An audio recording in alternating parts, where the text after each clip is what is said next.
जिसको लगता है कि पॉलिटिक्स करके अलायंस करके बीजेपी हो, सीपीएम हो, कांग्रेस हो, ये इसके संग ये पार्टी के संग अलायंस करो, वो पार्टी के संग अलायंस करो, इस पार्टी के संग अलायंस करो करके तिपरासा का सोल्यूशन मिल जाएगा ना, वो गलत फहमी में रह रहा है। आप लोग, हमने नोटिस किया है पिछले 2-3 महीने में, कोई आके मुझसे पूछता है सीपीएम के संग जाओ, कोई आके बोलता है कांग्रेस के संग जाओ, कोई आके बोलता है बीजेपी के संग जाओ, कोई बोलता है तृणमूल के संग जाओ। मैं आपको बोलना चाहता हूँ, क्या हम लोग कभी अकेला नहीं फाइट कर सकते क्या? कि हमें पैसा का इतना लालच है कि बीजेपी या सीपीएम या कांग्रेस से अलायंस करके थोड़ा पैसा ले ले और अपना तिपरासा एरियाज में फाइट नहीं करे? हम लोग इतना बिक गए हैं क्या? मैं बुबागरा बोल रहा हूँ और मैं आपको फिर से बोल रहा हूँ क्योंकि ये वॉइस मैसेज देना इम्पोर्टेंट था कि हम लोगों का वफादारी दफा के संग होना चाहिए।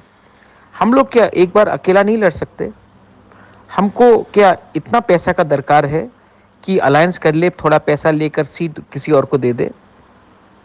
कभी तो सोचो तिपरासा के बारे, लीडर लोग। कभी तो पॉलिटिक्स को पीछे रखो और जाति को सामने रखो और दफा के लिए एक बार फाइट करो। विलेज काउंसिल जीतो, असेंबली जीतो, हिंदुस्तान खुद ब खुद आपको अपना कॉन्स्टिट्यूशनल सोल्यूशन देगा। एक बार अपने दफा के लिए फाइट कर लो। 70 साल से कॉम्प्रोमाइज़ करते करते, पैसा लेकर सीट देते देते आज हम लोग कहीं के नहीं रह चुके हैं। 2026 में फिर से डिलिमिटेशन होगा। उसके बाद ना मिलेगा पैसा, ना मिलेगा पोस्ट, ना रहेगा तिपरासा, ना रहेगा ग्रेटर तिपरालैंड।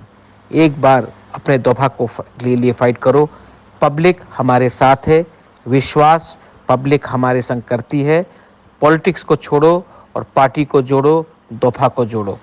ग्रुपिज्म बंद करो और दफा को एक करके जीएमपी हो, जनजाति हो, मोथा हो, आईपीएफटी हो, सब एक हो और एक बार विदाउट कॉम्प्रोमाइजिंग दफा के लिए फाइट करो।